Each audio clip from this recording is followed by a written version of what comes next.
Mothers.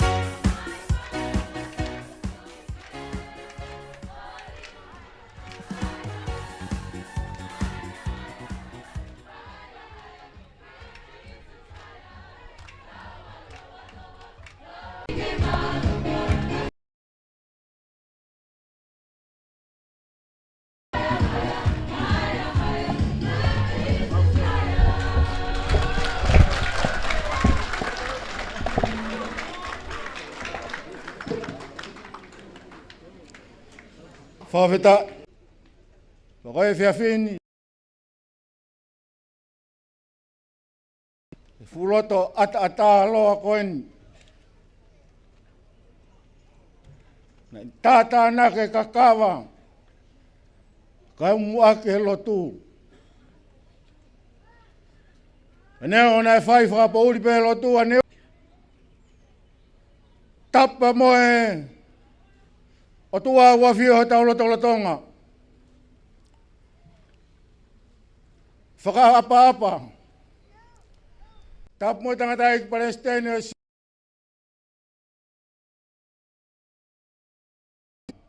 Sige tayo. Tap mo sea owa tungane. Si kau hopo ate, tau kau whataha he whiawhini. Pia talangata i te au whai ki tua, kai ata ke whakakakato. A Polokalama tuotoni ki he motuani. E whakatau kei atu a tau Polokalama i he whiawhini.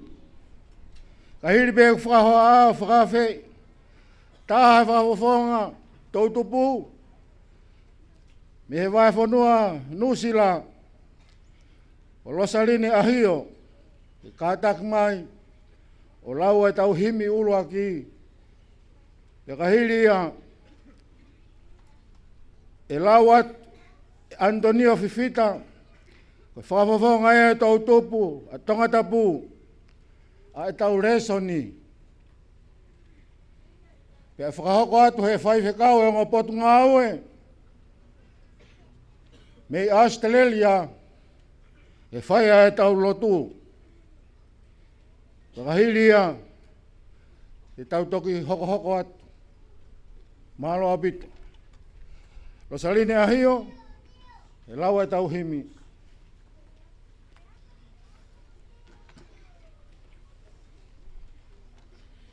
Ko e uluaki o e whalawhalahimi. Ko e ono nge au ni mango whulu mā whitu o e whalawhalahimi. Ka taki ke mo mea hake ke tau hiva. Si hova sa pauti e hau o ngahi hau. Ko ho o taloni o tu he tau kakapa whau. O maukau mo e angelo he hivata e tukua.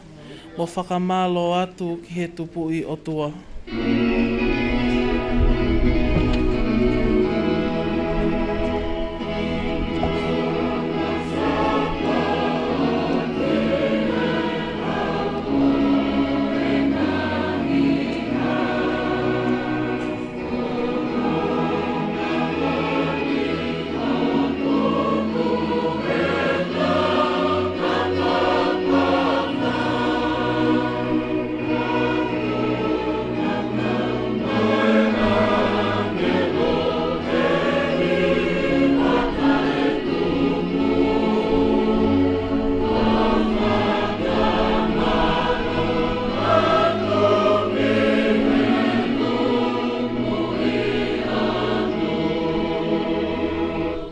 Vesi whā.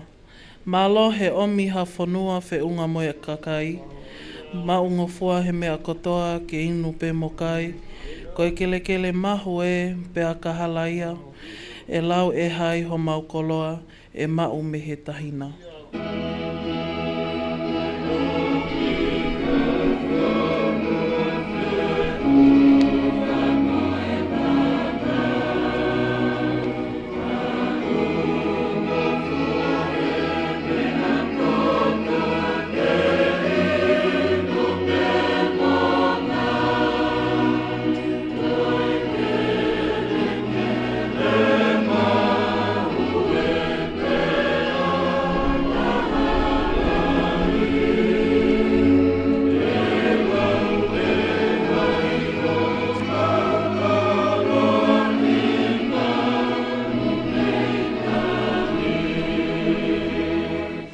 Vesi whakaosi. Si hova sa paoti e ai tupu i o tua, ma loho ofa kua whai talu mei mua i mua.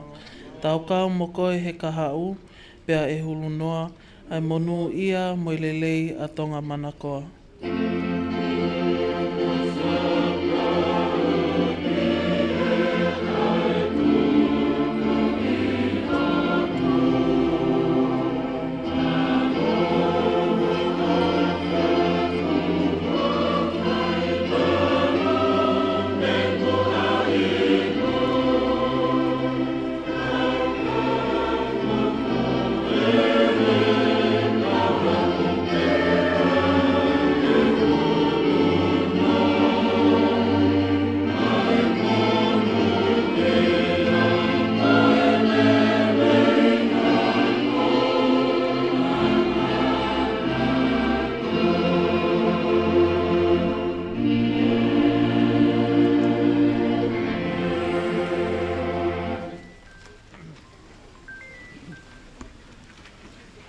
Ko le sone lau maki tau tolu e whiawhini. O hae i pseli a paula ki he kakailoma. Ono e wahe. Pea te ukamata lau ia me he uluake o vesi ki ana honga fulu mātaha. Loma wahe ono, ves uluaki ki he tahataha. Pea whewhe ai, te tau pehe koa, tau nofo aki whai anga hala, koe uhi ke hulu atu ai ke lesi. Mole ke mamao. Ko ki taua nā tamate ki he anga hala, e whewhe e take mo ui a kia. Io, nā ku i kai te mou ilo. Ilonga ki tau tolu e baptaiso, o whakahoko ai ki a sisu kalaisi. Nai baptaiso o whakahoko ai ki he ene pekia. Pea koe mea iho tau baptaiso ki he ene pekia, pea tāna nā tau kau ngā te lia moia. Koe uhi, hange nai whakotua kalaisi me he pekia, he awhio ai tamai.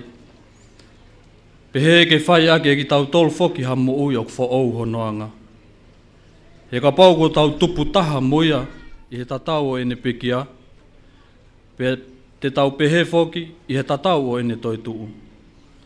He uk tau ilo ai me ani, nei kau ngā kalu se whai moia e moto a tangata o tau tolu, koe uhi ke ka anga i sino anga hala ia, ke oa nā tau toi nofo pōpula ki anga hala.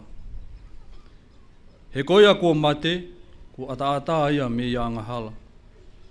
Pea koeni, ka pau nā tau pekia whakataha mo kalaisi, o tau tui, te tau kau ngā mo ui foki moia, he tau ilo, kua whakatu lewa kalaisi me he pekia, pea i kai ke ia ana ke pekia, o ku i kai ki whakai haua ia e mate.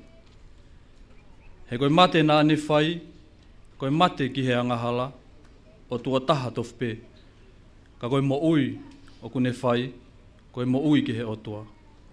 Pehe foki, mo lau ki mo tolu koe koto mate ki he anga hala, ka koe koto mo ui ki he otua, i ho mo tuu i a kalaisi sisu. Amen.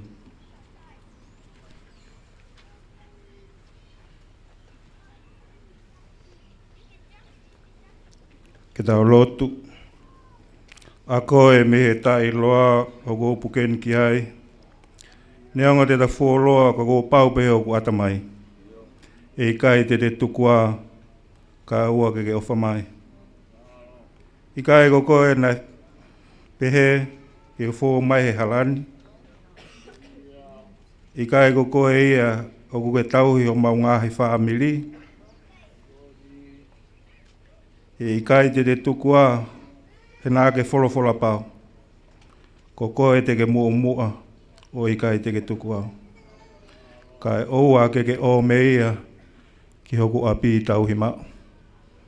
E o tua mafi. Koko ia e mauta mai whai manawa ofa ai a Fiona. Whawhitai bea toi e whawhitai ho maulau maari e. He momeniti whakakoloa koeni. Mau unu mai ke whai ho mau whatongia he fia fini. Ka aku mau ilo ai ofa ai a Fiona. He koe o tua ofa ai a Fiona. Ofa ko ia na e talu pea me he kamata anga. Pea hoko mai i he mau ngahi kui. Pea au mai ke teki mau tolu he aha koeni. Oku mau ke ia usia pe ai ofa ko ia. Ofa ko ia na kai teke nofo ai pe i ho takalangi. Kana ke haere mai i maman i he o ofa pe ta. O ke tāpane kare i ho mau lokolotonga. Pea mau mātai ha o tua. O ku whonu i he kres pea moe mo oni. Whawhetai pea te whawhetai ai ho maulau maari e. He aha o whakakoloani. He nā ke pekia i he kolosi ko uhi ko e mau ngahi hia. Tala mai pea ke toe tu. O ke haa ere hake o a fio he nima tō matau e tamai. Na koe mau unaloto ia. Pea moe mau whakaamu e mau whanonga koe ni. Ki mau ausia i tāniti. Pea moe mo i tā ngata. Tala mai behe a Fiona. I kai beha toi hala ia. I kai beha toi hala ia ki mau maua ia i tāniti. Pea moe mo i tā ngata. Ka koe mau fō atu i he a Fiona. I he hala na ke tā. Tā o ku i kai koe matapako mate. Koe ngata anga ia o e mau mo ui.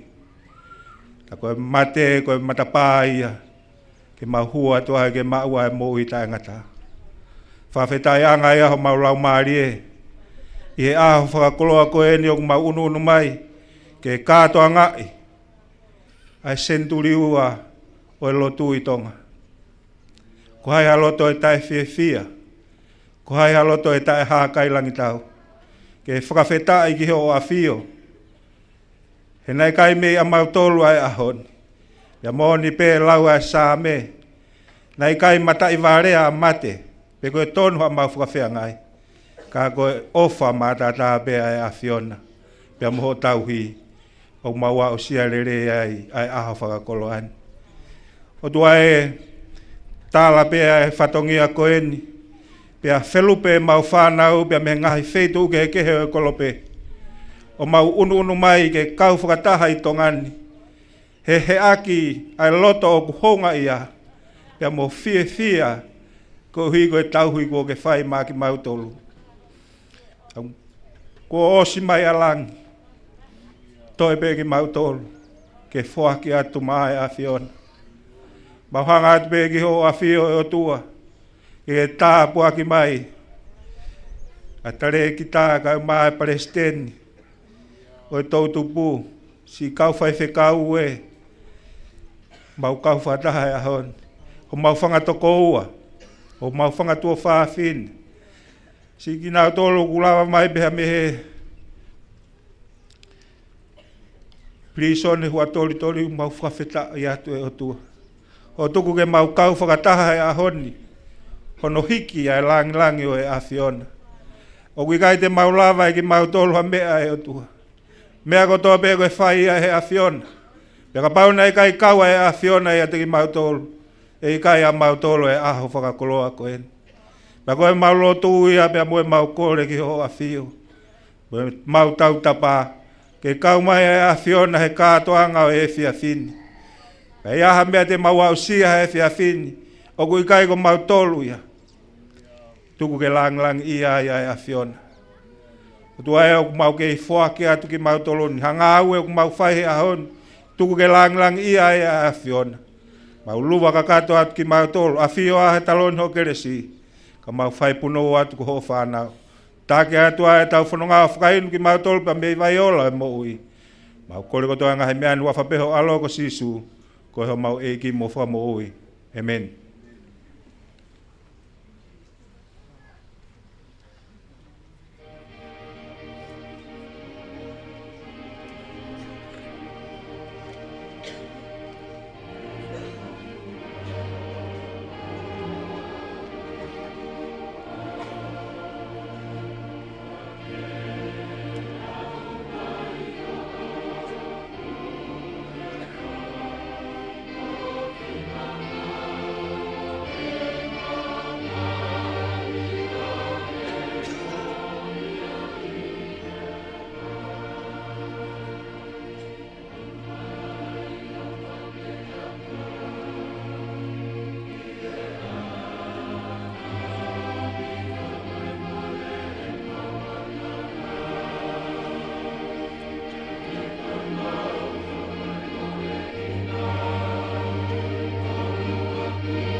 Tapu ke he awhia e tolu tahai o tua i o taulo tolo Tonga.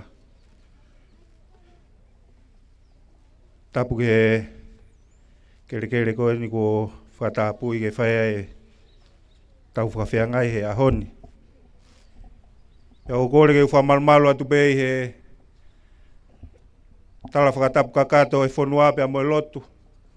Nai kamata aki ai wheo hi anga whalau maari o e whiawhini. Ka tā mōkua ki whainga maari e koe ni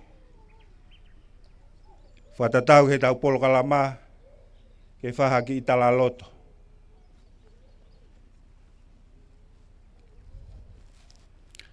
Ko kuhingoa, ko wholau, waha mamao, whei mo e whiawhi.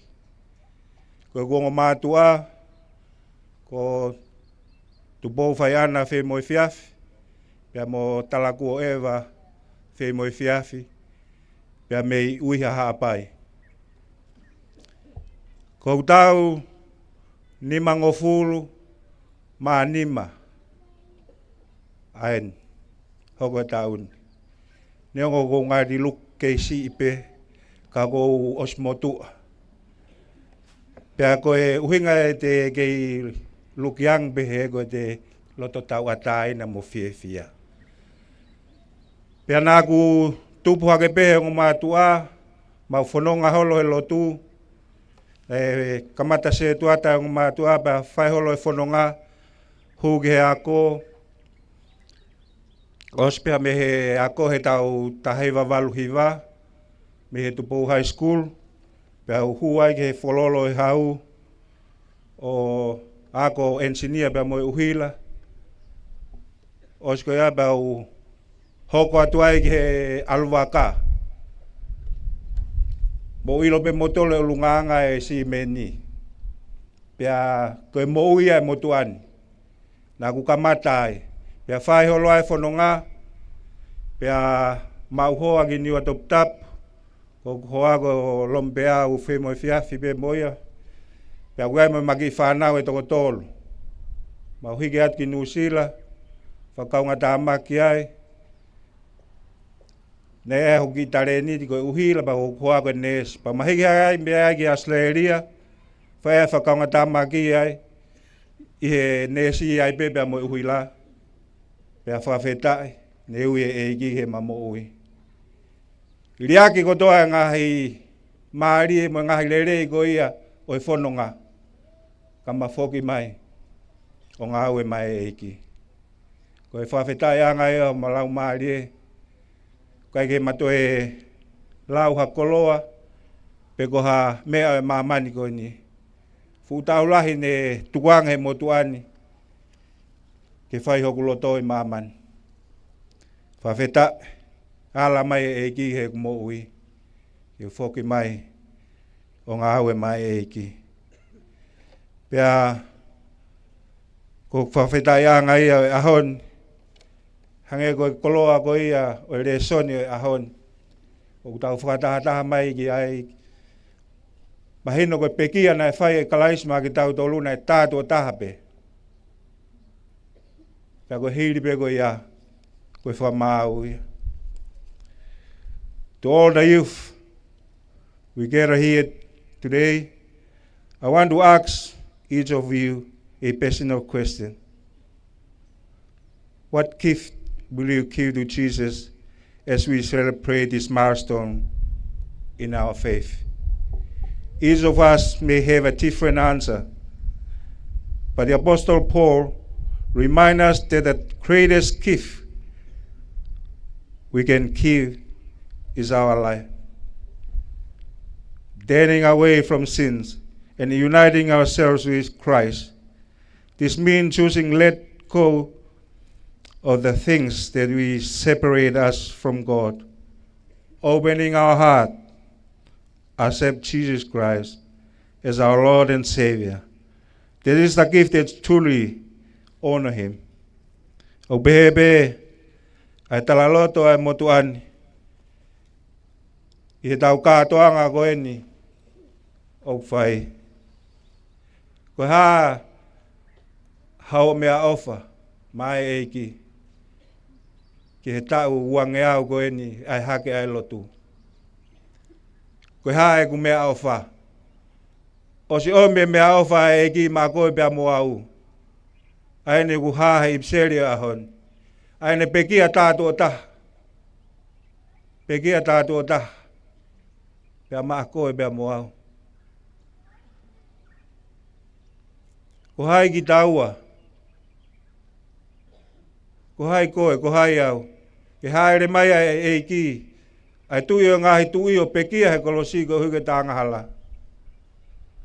Pia ko talaloto ia e motuan, whake ta mo ui, whake ho taloto, kia sisu, ko huke ne pule ke he tau mo ui, he ko haa koe loto, ko whee koe loto, o ulahi e ngahi talanoa e loto.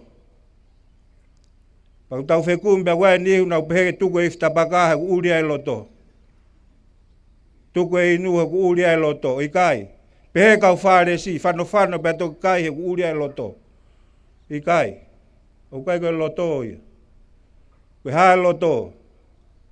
Koe loto, o ku hae merea karisi koe kātia. O ku hinga, that's not about the organ that's pumping around the blood inside in ourselves. Cardia is about the essence of your life. You see it inside yourself. Ako ne ha mai ki tua, i he tau toonga mo ui. Pia koe talaloto ia, Ko ku tala te mea I hoku loto. Pea koe taimi koe e toki hātua e uri mo e maa hoku loto ai ku ngahi to o ngā mo ui. Pea ku pehe e tala loto e motu an. Sai pe e ku tala atua koe kurea. Ka ku mahu I ngange. Ai ta tala loto mo ui. Koe haa mea teke mo ui aki. Koe mea ia. O hanga I fofonga mai kia e iki. He ku fufu. Ai mea ko toa pehe o tau loto. O pehe e tala loto mo ui aki motu an. Lewe malanga kau tatawa.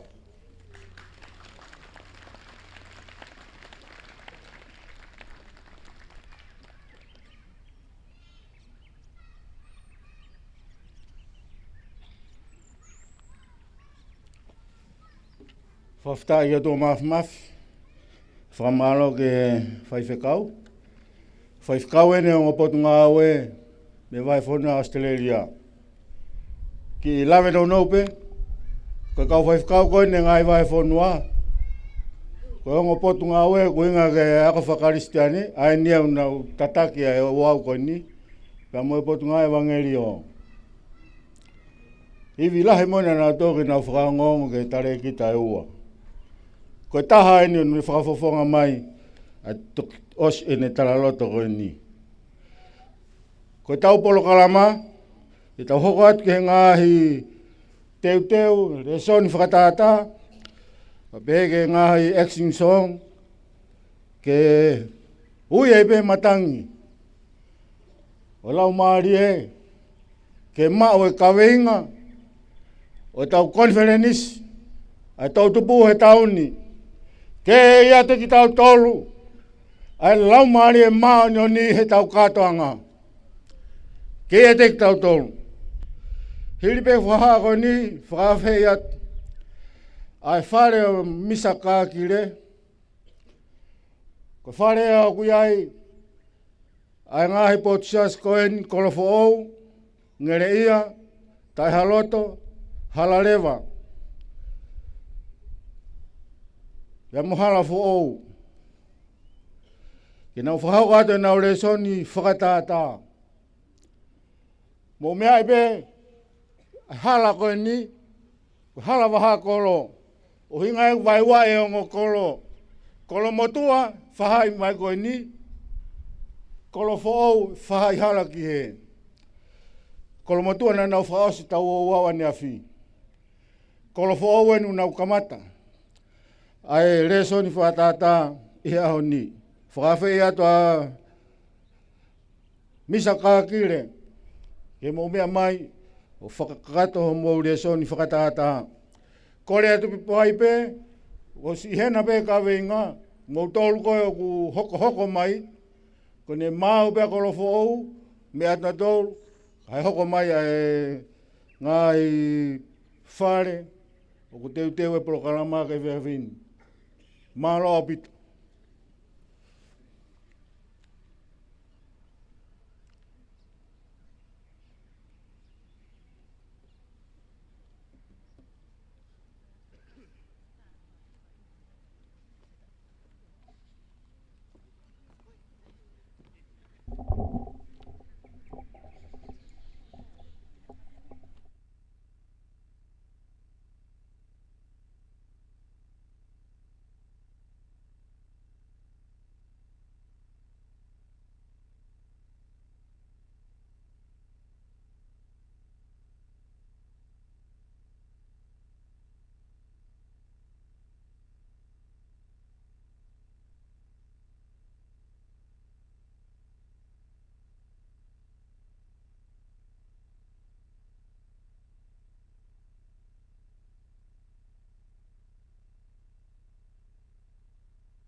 Tokoni atu pe, lolotonga whakahoko ai lesoni whakatata kolofo ou, whakamore ai whare o kau la masa, kau ka perehake, alaki pa moholonga, katak mo ostu mai mo tolu, miho nau tua. Kore at ke tau whai pehepe, ko hiko e taimi. o whatongai pe, o ku whangai lupe ala a, ia ene tokoni. Ai wawe e tau ngai lesson whatata, peheke ngai acting song, ko mo o steu. Malo, whakawheta e teu. Nā kulawe ia tupe e hufi, o e tau konferenisi, e iai e taimi, e ui ai, ko hai kone taria sisu, ko hai une taria sisu, ko hai ko lotu whehui. Kaua iai a e whiawhini. Whakamā pōpō. A ngā hiola, a ngā ue, a eiki. Whai ke ngā hiwahe whanua kotoa pē. Malo. Whakawhita.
Mokata ko whakaeak pe tau pas.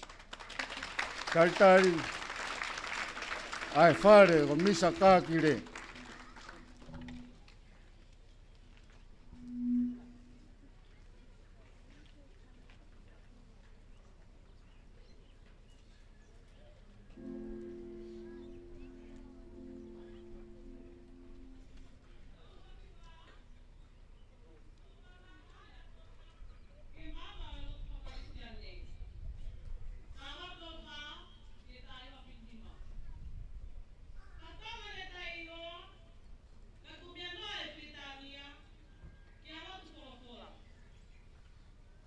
Ne kau po uli pe amana kinoa, kai malama mama, o lungia whakautauta ki a siova siaila. Awe, koe ala polau ne amana kinoa, ke tataki mama, he na iai ono ngahi o tua, i kai ke tau whieta kua. Ka ko tonga ia e kuanga mua. Ka nai pepe nai a kalofiama, nai Maamaloa mai e ahoko ia, toka mo e kawhahono ngā whaingata a. Tāna i kai tonu mia ki mānanga, ke tā te whito pia me iama. Langina e tai iloa, si o peki whai toka, kai haua wholofola o māma mai.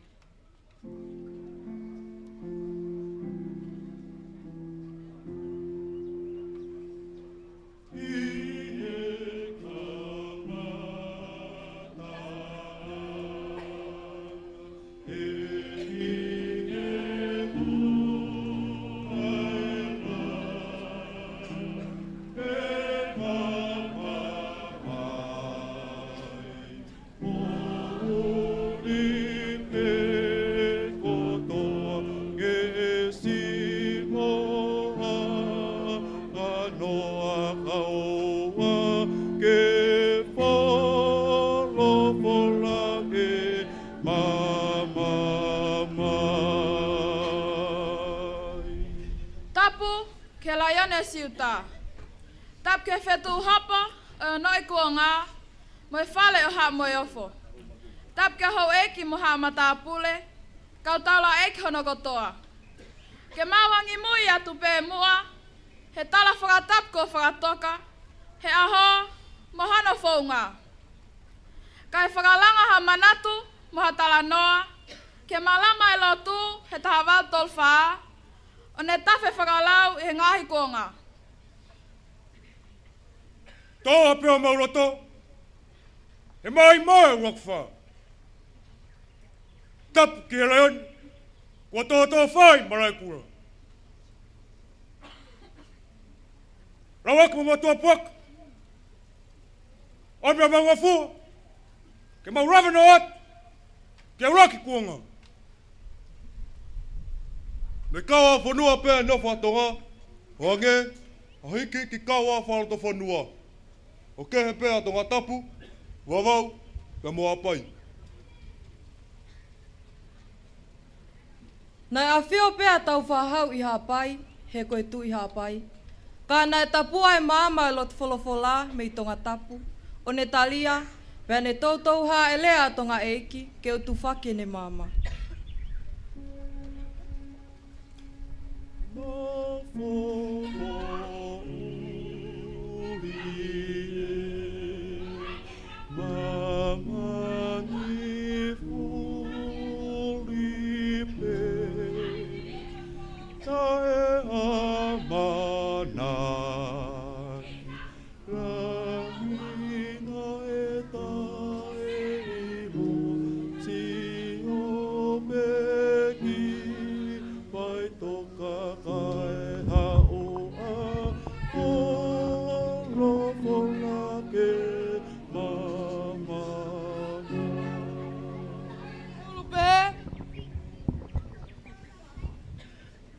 Nada tau alo mai ki tonga tapu. He nai whie mau e kau misnale, ki whakamama no kakai.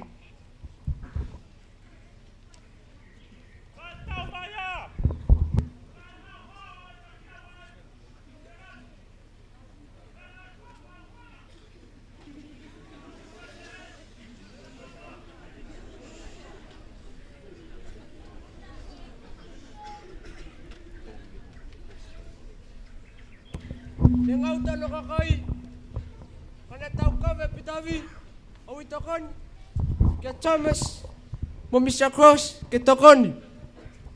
Koe ki wharukuanga kakai, nai Christiane he aha ko ia, nana mo ua pe ke lotu, he hau whano e po, ke mawhua ai ata. Toki he ake whakawhoa e whia. Koe whaingataa, kua ne tawhia. Ka toi malama ha huela moonia. Hili ai whaingataa, na e numia e tau whahau. Na whakau tu lewa, ke kaua ai lotu, ka moolia, pia holoa atu, ai tauhi ai toli.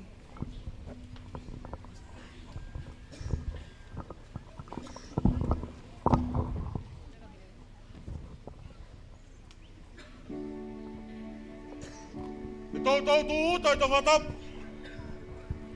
A tau whahau. Gerok. Angai kola tau. E whawhetau gerok tu whahau. Nei kai kua whangatoka whanua whainga fua. E kai kuanga kau pau. Mutaki.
Ne fatu e lao mo kunistu tone, pe afale e wo salori ke tau kolonia ki Britania.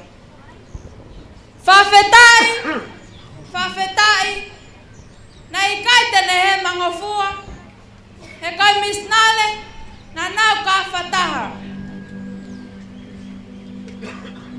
Kanai whakamamau peha no langi ki a sihova, o ne talia whala tohi.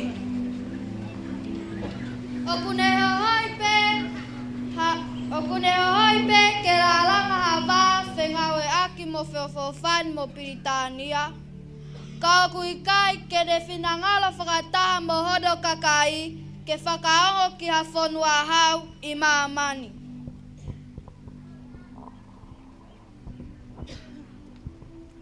Iyo, talwa yana whatu e lao me konistu tone o Tonga. Keu ho aki, kai whanua latu whakalistiane. Ko lau kolo aia e Tonga, yo tau kuanga, hakau misnale na e tae mana wahe. Ke kamata ana tutu ha maama, me he kau taki oi whanua, I he aho koia. Haleluia! Nei kai hala Tonga! Ha Paula! Kene tofa ha hala whananga! Ke whama whala e lotu kospeli. He taki tu whunga whanua tonu. Ofe unga pea whena pasi. Moha kuanga o au mai kia ki taua.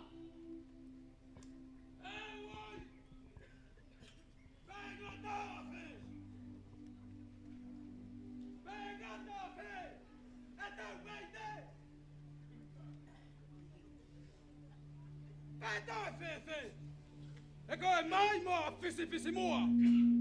O rapa aioni. Ei! Mena tau mai fefe. Nai whawhetai. Hono rangi. Nai pehe. Kōku kakai. Kōku kere. Koe ai o tuape. Whawhetai. Peu tai whawhetai. Koe uhi. Koe tui. Nē tui pehe. Koe wangi au ta ue.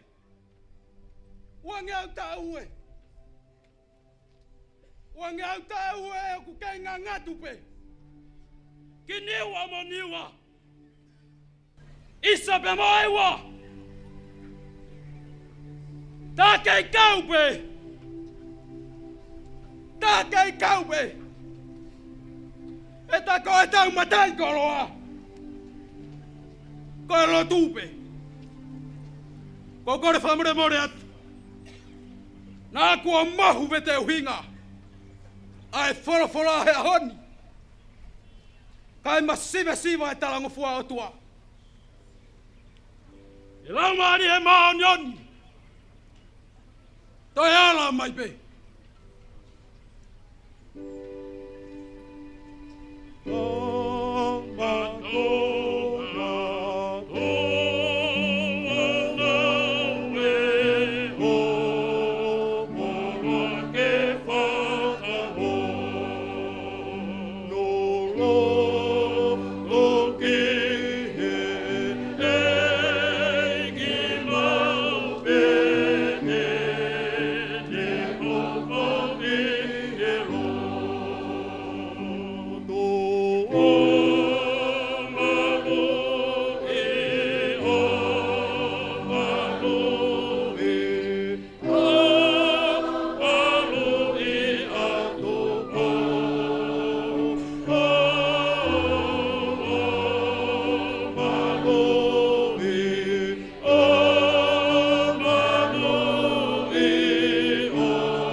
Malo, whawhitai ki tua mafi, uwhangai pe whakatapu, whamalo ki he whare kākire, kolofo ou, ngere ia, halalewa, pia mō hala fōu. Kore atu ki he whare kau la masa, ki mō mea mai.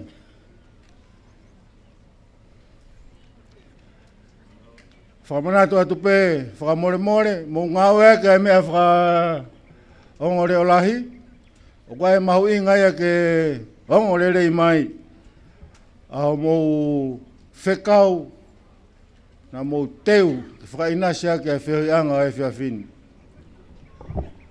Te iai pe kore, lolotonga e whakahoko, ai le soni whakatata kau la masa, perehake ala ki holonga, kore atu ki he whare o misato masi. Whahefa ha utu whaui, mō tai mai motori ho nau tua. Ke hoko le leipe, ai tau Polokalama. Okay. Malo, kore atu ki he whare o misato masi, oku teke au mai e waka e kaula masa, kore atu hoko atu e tau Polokalama. Whahefa ha utu pia mō whaui. Mō mea mai.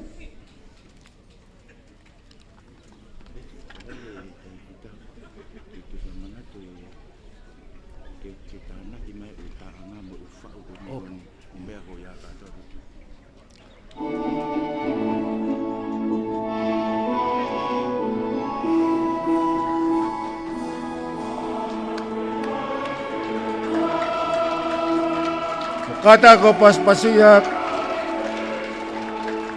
whare na misato masi,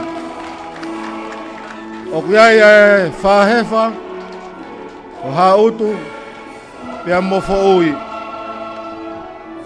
Malo.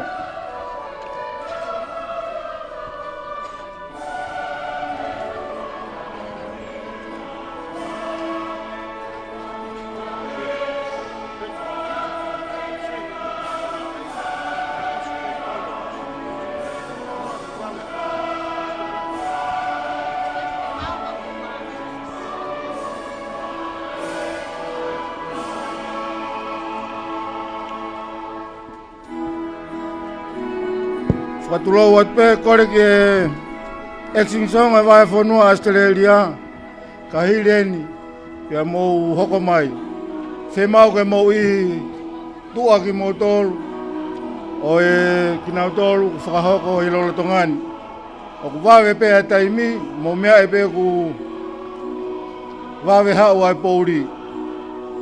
Whakamore more. Vai whanua Australia. Teu mai ki mou tolu me tua. O ki nau tolu o ku whakahoko he lola tongani. Maamaloa bitu.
Kalisi, moha tere a pipi. Tulau mena hokonga e kilukilua. Taka falu mana. Taka falu he ala maite o tau kakapa. Tulau me tala faunga e whanua. Kai ata ke tala hok whatongia. Koe ahani. Koe aho ia e whakahako ai e tau tala whaunga. Ke ulak senturi. O whakamaunga. Ke senturi ai au tau whakamanatun. Taua. Teuteu e kawa. Pea teuteu ke tau tala e whanonga anga e lotu. Hange e ko ia au tau toka teu ki ai. Fefe kawa.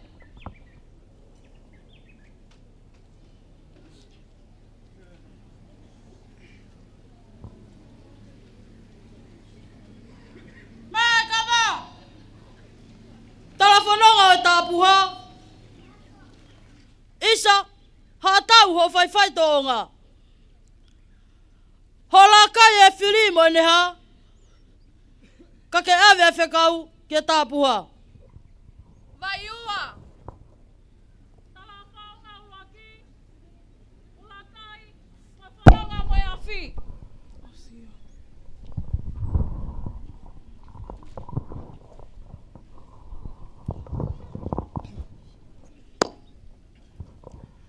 Finau kaunanga, omi au tala ke whakawhanonga, he ino na aola.